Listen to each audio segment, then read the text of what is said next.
Lucifer 2 Empuraan அந்த படம் தான் நிறைய சர்ச்சைகள்.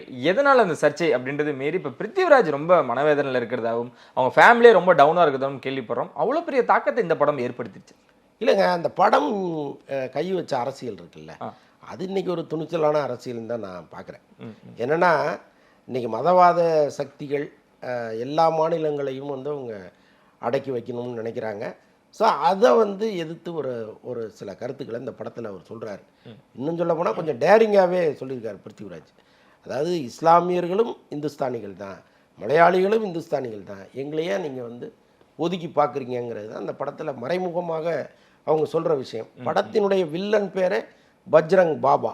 அப்போ பஜ்ரங் தள்னு ஒரு அரசியல் கட்சி இங்கே இருக்கும் பொழுது நீங்கள் பஜ்ரங் பாபான்னு ஒரு பேர் வச்சுட்டு படத்தில் அவர் செய்கிற சில விஷயங்கள்லாம் இருக்குல்ல, அது எல்லாமே நேரடியாக இந்துத்துவ சக்திகளுக்கு எதிரான கருத்தாக இருக்குது. அப்போ அவங்க வந்து எப்படி இதை அனுமதிப்பாங்கன்னு தெரியல. அவங்க சில வேலைகளை செஞ்சதாக சொல்கிறாங்க. அதே நேரத்தில் அப்படிலாம் நாங்கள் யாரையுமே மிரட்டலை, அவங்களா வந்து படத்தில் உள்ள காட்சிகளை நீக்கிறாங்கன்னு சொல்கிறாங்க. அது எப்படி தானாக ஒருத்தர் நீக்குவாங்கன்னு எனக்கு தெரியல.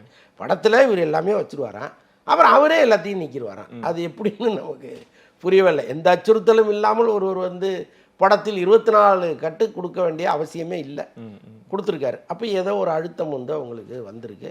இதில் வந்து பிருத்திவிராஜோடைய அம்மா சொல்கிறது என்னென்னா, எல்லாருமே சேர்ந்து என் பையன் தான் குற்றவாளிங்கிற மாதிரி ஆக்கிட்டீங்க, எங்களுக்கு எதுவுமே தெரியாதுன்னு எல்லாரும் ஒதுங்குனீங்கன்னா அது எப்படி? நீங்கள் எல்லாருமே சேர்ந்து எடுத்த படம் தானே அது, அதில் எனக்கு தெரியாது எல்லாமே அவர் தானே ஒதுங்கிறது சரியான்னு அவங்க கேட்குறாங்க. உள்ளபடியே ஒரு தாயின் மனநிலை அதுதான். அவங்க வந்து கொஞ்சம் வருத்தமாக தான் கேட்குறாங்க. பட்டு அந்த குடும்பமே கொஞ்சம் இந்த அளவுக்கு பேசுறதுக்கு பின்னால் ஒரு பெரிய அச்சுறுத்தல் இருக்குமோன்னு கூட நமக்கு தோணுது. பட்டு ஓகே, ஒரு 24 கட்டு போக அந்த படம் என்னவா வந்திருக்கு, எப்படி இனிமேல் ஓடும்னு நமக்கு தெரியல.